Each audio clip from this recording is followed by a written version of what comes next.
Tu as fait partie de l'une des générations, si ce n'est la génération la plus talentueuse de footballeurs camerounais en équipe nationale en même temps. C'est-à-dire que vous aviez Samuel Eto'o, vous aviez toi au milieu de terrain, Djemba. Enfin, c'était Carlos Kameni. Sur le papier, en tout cas, c'était pour moi la meilleure équipe du Cameroun. Et pourtant, elle n'a pas gagné grand-chose. Oui, parce qu'ils avaient des... Je veux dire qu'ils avaient des problèmes, en fait. Cette génération avait des problèmes, mais moi, je n'étais pas dedans. Moi, on était derrière. Non, je parle de ta génération à toi. Peut-être que j'aime Samuel parce qu'il a fait plusieurs générations. Non, je sais. Mais je parle de ta génération à toi avec Stéphane Bia. Stéphane Bia, c'est ta génération. Exactement. Vous n'avez pas gagné grand-chose. Parce que... Il y avait deux générations dans l'équipe. Exactement. Okay. On était en transit. Oui. On était en transit, il y avait deux générations. Je pense que nos aînés, ils avaient des problèmes qui n'étaient pas dans le football. Oui. Moi, je suis sûr à 200%, parce que j'ai vécu avec eux. C'est ça qui a amené tout ça, le naufrage, en fait. C'est ça qui a amené tout ça. Mais, comme je dis, j'ai été incompris parce que l'histoire est arrivée parce que les gens, ils m'ont pas compris. Je pense que c'est Paul Le Guen qui a tout gâté, moi, à mon avis. Oui. Parce que là, quand je suis allé lui donner un discours, le discours que je suis allé lui donner, c'est pas un discours négatif, mais on a pris ça, on a montré contre moi, en fait.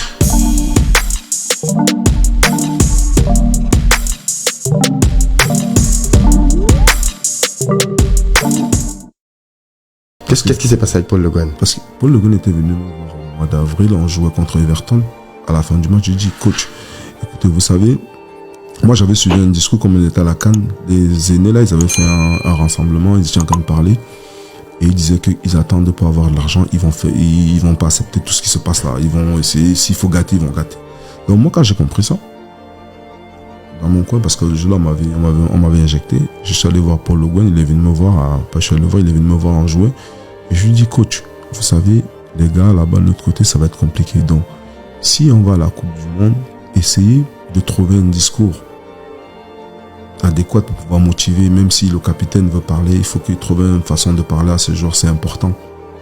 C'est important parce que faut galvaniser. Et là, le capitaine, il avait basculé le capitaine à Samuel Eto'o, de Rigobert à Samuel Eto'o. Je disais qu'il faut qu'il trouve un moyen de pouvoir parler, que vous parlez aux joueurs, parce que je voulais pas lui dire ce que moi j'avais entendu, mais je voulais seulement lui tirer déjà la sonnette de l'alarme qu'il faut faire attention.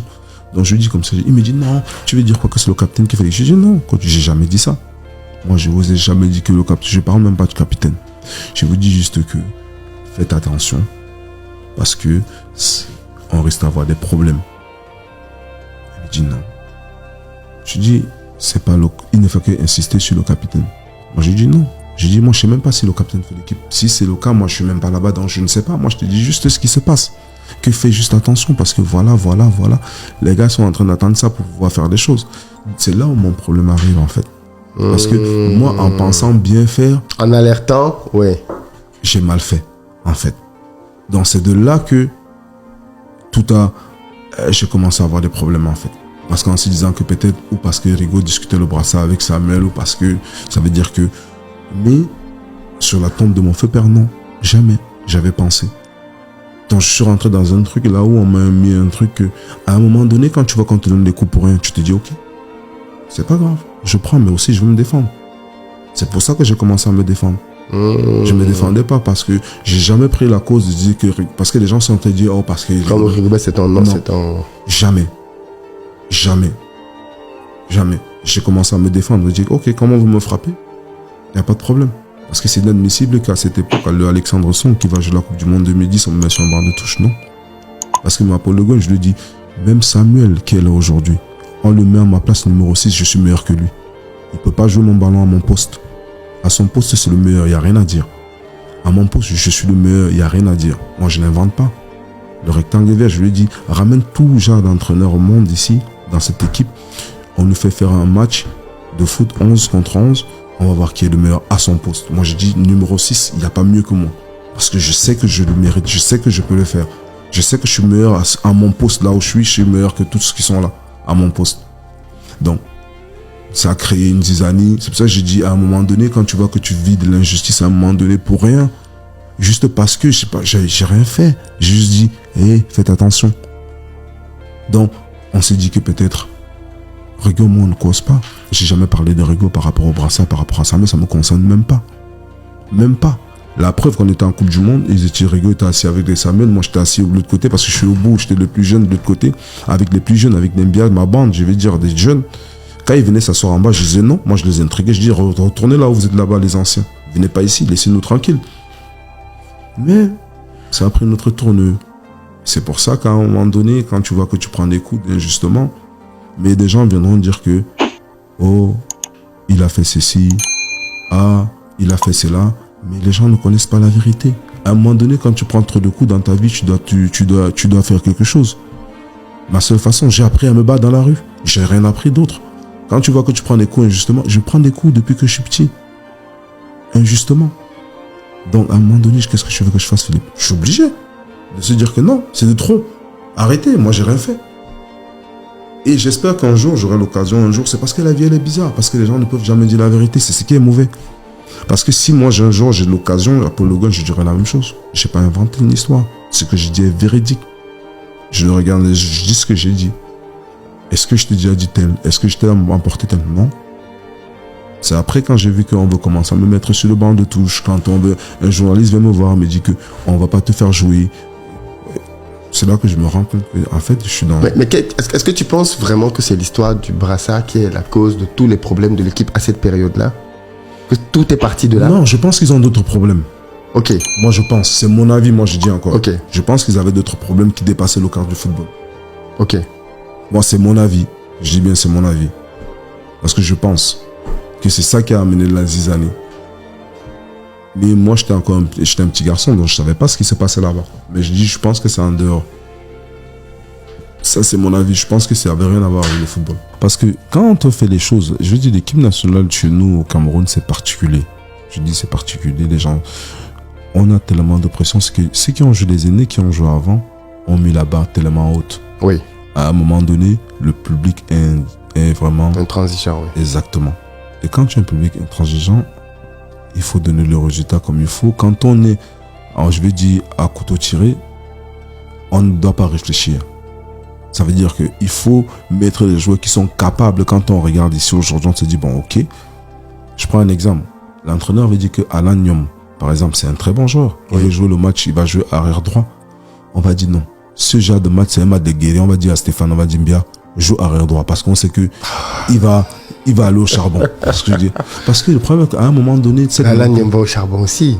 Non, mais c'est pas la même chose de la mentalité. Parce que nous, on est... C'est quoi? C'est parce qu'il est binational? C'est pourquoi? Non, parce que deux fois pour jouer, parce qu'il y a des matchs que quand on regarde au pays, nous, on a tout à perdre. Oui. Je prends un exemple. Quand on va jouer un match comme ça, on te dit que ta mère, la maison de la mère, les gars sont déjà prêts avec les machettes.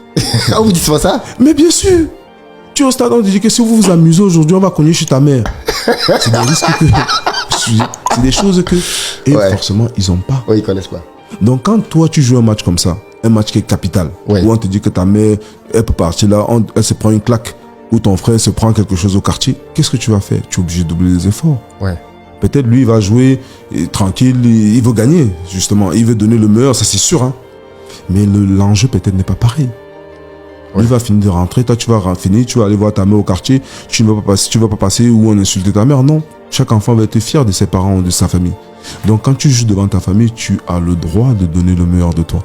Et donc nous, on se connaissait en sélection, on se disait comme ce match-ci, il faut que tel joue. Mais est-ce que c'est pas ça, honnêtement, Alexandre, qui a fait qu'un joueur comme Matip quitte l'équipe du Cameroun? Non, je pense pas. Je ne pense pas dans le sens où je vais dire que...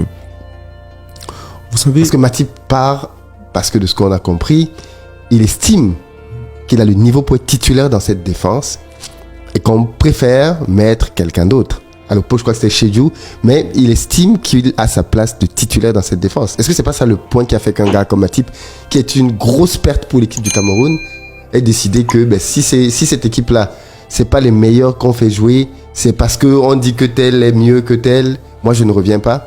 Non, il faut pas se mentir. Le Matip qu'on a connu à Liverpool, c'était pas le même Matip quand il est arrivé. Il faut pas se mentir. Les gens voient seulement déjà la fin. Oui, il était déjà bon.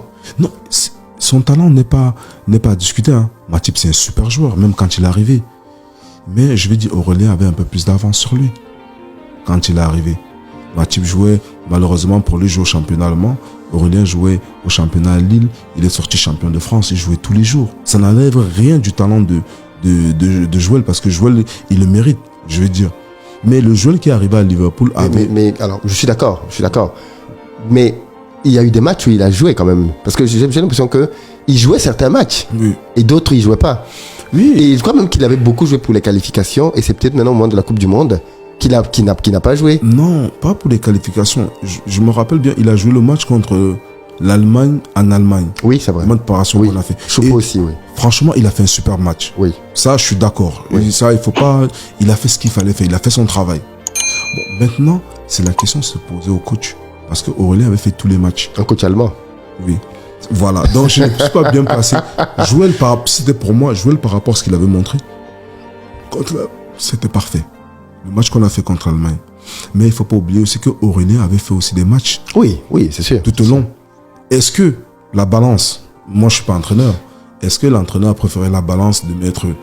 Moi, ce que j'ai lu dans la presse, oui. Vrai ou pas vrai, peut-être que tu pourras nous éclairer, c'est que la presse dit que le coach allemand, je me rappelle son nom, Pfister, je ne sais plus qui était le faute. Wolter-Finke, voilà, est allé dire à Matip que moi je voulais te mettre, mais les joueurs sont venus me dire que pour une meilleure cohésion de l'équipe, un peu comme ce que tu disais tout à l'heure, vaudrait mieux que je mette plutôt Chejun Kulu en charnière centrale.